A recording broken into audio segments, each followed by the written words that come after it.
வணக்கம் நண்பர்களே, எல்லோரும் எப்படி இருக்கீங்க? Hope you all doing well.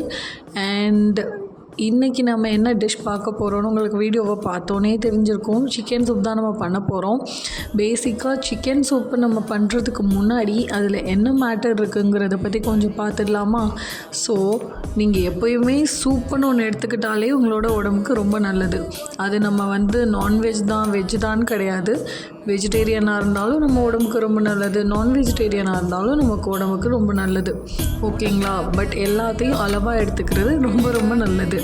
But இப்போது இந்த மாதிரி இருக்கிற இந்த சீசன்ஸில் இப்போது நமக்கு சம்மர் சீசனில் இருக்கும். சம்மர் சீசனில் இருந்தாலும் நமக்கு மழை பெய்யுது, வெயில் அடிக்குது, எல்லாமே மாறி மாறி சீசன்ஸ் இருக்கிறதுனால குழந்தைங்க நிறையா பேருக்கு உடம்பு முடியாமல் போகுதுங்க. இந்த சூப்பு செஞ்சு கொடுத்து பாருங்கள். குழந்தைங்க வீட்டில் உள்ளவங்களுக்கும் ரொம்ப விரும்பி சாப்பிடுவாங்க. காரம் அவங்களுக்கு தேவையான அளவுக்கு நீங்கள் போட்டுக்கோங்க. காரம் கம்மியாக வேணும்னா நீங்கள் 1 ஸ்பூன் ஆஃப் மிளகு மட்டும் போட்டுக்கலாம். காரம் கொஞ்சம் பெரியவங்க எல்லோரும் நல்லா சாப்பிடுவாங்க அப்படின்னா நீங்கள் 2 ஸ்பூன்ஸ் ஆஃப் மிளகு போட்டுக்கலாம். ஏன்னா மிளகுல தான் நம்ம இன்றைக்கி மேட்ரே இருக்குது. வாங்க நான் எப்படி பண்ணணும்னு சொல்கிறேன்.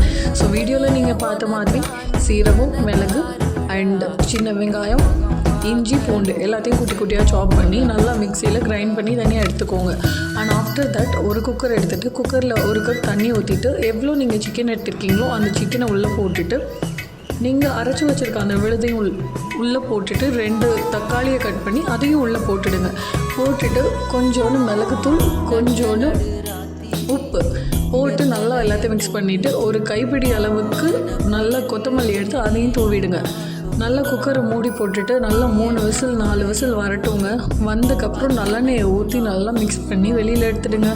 இப்போ குழந்தைங்களுக்கும் வீட்டில் இருக்கவங்களுக்கும் கொடுத்து பாருங்கள். கண்டிப்பாக சொல்கிறேன், ஏதாவது வீட்டில் வளையல் ஏதாவது உங்களுக்கு கையில் வாங்கி போட்டுட்டாங்கன்னா don't forget me. And definitely இந்த சூப் கண்டிப்பாக உங்கள் வீட்டில் உள்ள எல்லாருக்குமே பிடிக்கும். என்னடா ஆர்டினரியாக எல்லோரும் பண்ணுற சூப் தானே நீங்கள் நினைக்கலாம். But taste should be different. நம்ம பண்ணுற இன்க்ரீடியண்ட் கொஞ்சம் different. Bye guys, until then see you again.